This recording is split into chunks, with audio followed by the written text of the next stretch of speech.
Hey, this is Chris, and today we're going to be installing a floating shelf in our bar area. This floating shelf is from Ultra Shelf, and the walnut is sourced locally. What you're going to need to begin is some PPE, some safety glasses, some ear protection. You're going to need a drill, and some drill bits to drill your pilot holes. You're also going to need a router, a level, a tape measure, a stud finder, some bits of course. If you're like me, you have lots of bits.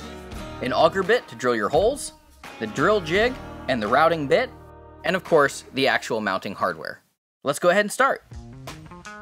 What you're going to need to do first is find your studs and measure your shelf. I'm using a laser level, but you can use a traditional level. You're going to need at least 2 studs to attach the shelf to. The more the better. So go ahead and find your studs. I'm using a stud finder. Next, go down and trim your shelf to fit.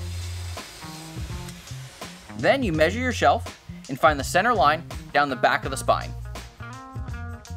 Next, you want to attach your router jig. You want to make sure that you attach this right in the center of your shelf because this is where you're going to be mounting your hardware. Next, what you want to do is install your router bit into your router because it's time to hollow out the section for the actual mount. You're going to be removing about 1/4 inch of material. You want to make sure you leave enough room for the screw heads, not just the metal itself. I actually went in and took multiple shallow passes, but if your router allows it, you can take deeper passes. It's completely up to you. Next, you want to go ahead and dry fit.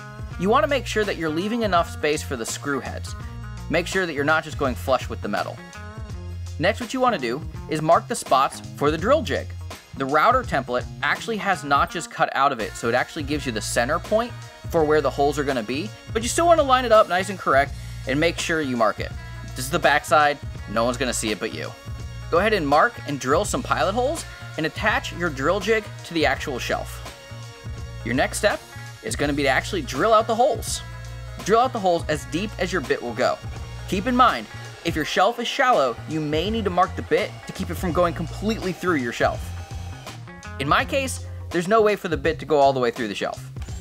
I buried it all the way in, and looking at it, I knew I'd need to go a little bit deeper, so I drilled all 3 holes using the drill jig, and then I removed it and buried the bit again, making sure the holes were deep enough to securely fit the mounting hardware.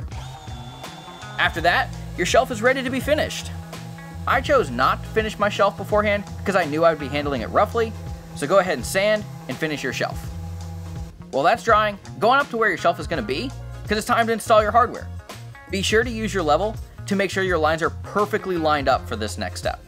Then, measure, mark, and pre-drill all your screw holes.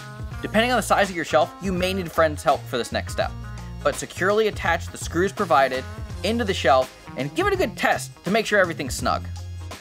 Once your shelf is dry, simply slide it over the metal bars and your shelf will be ready to go. There you have it. Floating shelf from Ultra Shelf.